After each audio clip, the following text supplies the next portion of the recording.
Hi, this is Paul at Reliable POD, and this is a tutorial on how to create designs for the glass coasters using our templates for the Shopify app.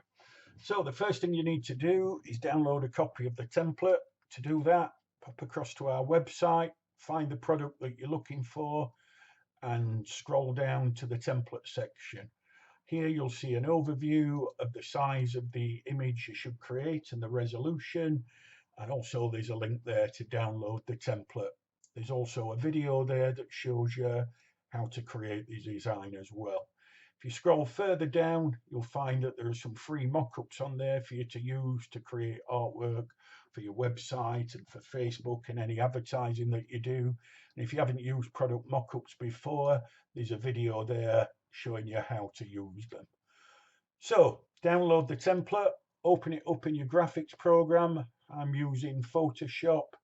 The first thing you'll notice is the size, which it gives you a size of 827 by 827 pixels at 200 dpi.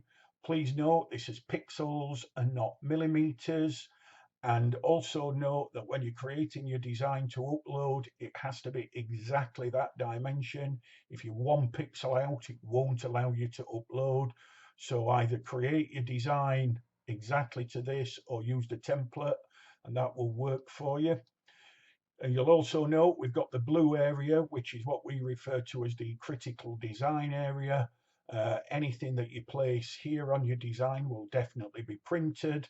And the red area is our bleed area. Anything that's in this area may not be printed because obviously that's the bleed area. When you make your design, make sure you take it all the way out to the edges of the red area. Don't just bring it up to the blue. Make sure it's out to the red area here. So here's a design I created earlier. If you have a look at the size, you'll see that's 827 square. So if we copy that